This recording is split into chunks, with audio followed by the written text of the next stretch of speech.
De acuerdo a lo que venimos viendo, entonces, lo último que nos quedaba por abordar, eh, luego de haber visto el mundo azteca dominado por los españoles, es el imperio inca, un imperio que se extiende por toda la región andina.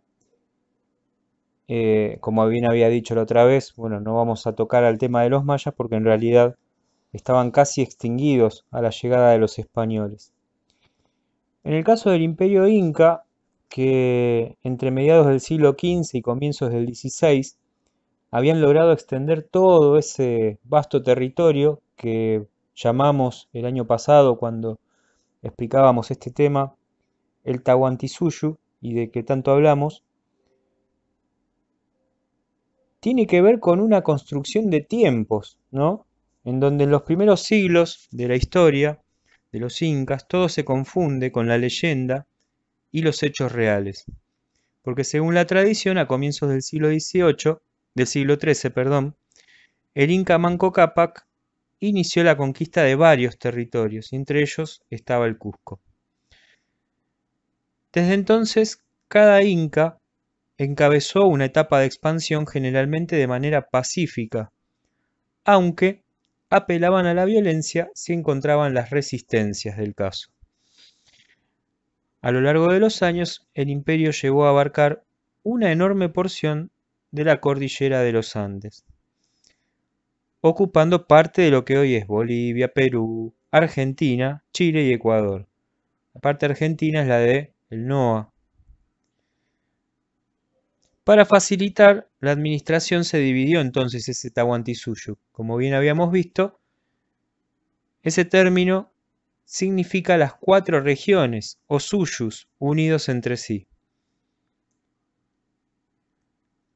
Entonces ahí tenemos que tener en cuenta que el gran organizador del Estado fue Pachacútec, quien aprovechó su poder para establecer alianzas pacíficas, divide los territorios que había conquistado en los cuatro suyos y manda construir los principales caminos para unirlos, es decir, una fuerte influencia de lo que va a ser la obra pública, ¿no? Y su sucesor, Tupac Yupanqui, fue un gran conquistador, anótense estos nombres, un gran conquistador y extendió las fronteras del imperio. Quizás hacia fin de año podamos hablar un poquito de estos nombres que se van a disparar de lo que acabo de relatar. Y extendió las fronteras del imperio.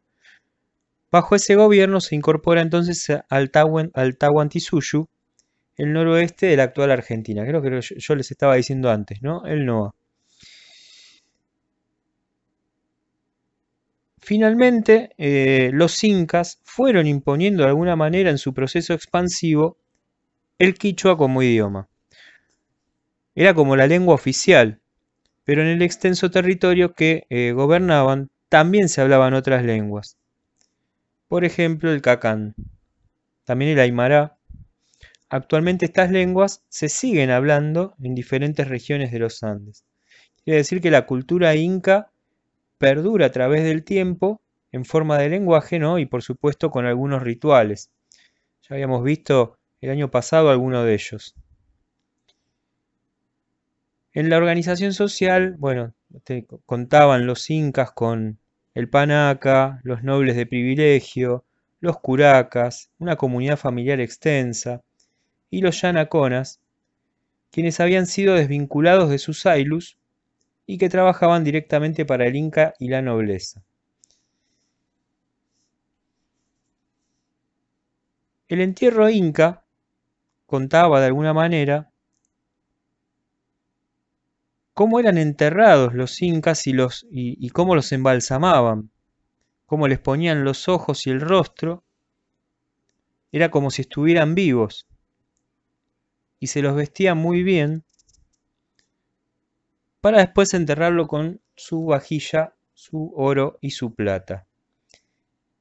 Muy parecido, si se quiere, a los rituales también, estos rituales ostentosos, ¿no? Donde se enterraba a los muertos con sus pertenencias, que seguramente ustedes recuerden de otras zonas geográficas, ¿no? La conquista de los incas va a ser llevada adelante una vez que la conquista de Centroamérica estuvo controlada. Entonces el gobernador de Panamá autoriza a una expedición hacia el sur. Y ahí aparece Francisco Pizarro. Pizarro con Diego de Almagro y Hernando de Luque, que conforman una sociedad para realizar una expedición en busca de una civilización tanto o más rica que la azteca. Entonces, hacia 1529, y luego de navegar por el Océano Pacífico, Pizarro logra firmar la capitulación que autorizaba la empresa y lo transformaba en adelantado. Recuerden que el adelantado era aquel que lograba intervenir en tierras, dominarlas y quedarse con ellas, en forma de adelantado o gobernador. En 1531 la expedición parte de Panamá con casi 200 hombres. Cuando desembarcan en el norte del imperio, Pizarro es muy bien recibido porque los creyeron enviados de Viracocha, que es la principal deidad inca. Y allí supieron que el inca Huayna Cápac había muerto y sus hijos Huáscar y Atahualpa, otro nombre para guardar, se disputaban el trono. Este, luego de vencer y ejecutar al primero, logró transformarse en inca. Entonces Pizarro se alía con el otro hermano, con Huáscar, en contra de Manco Cápac. Al tiempo que, como hizo Cortés, aprovechó los resentimientos de los pueblos sometidos que colaboraron con auxiliares, intérpretes e informantes. En Cajamarca, Pizarro se entrevista con Atahualpa y lo captura. Luego de matar a los curacas que lo acompañaban, el Inca ofrece como rescate una habitación llena de oro y plata, a cambio de salvar su vida.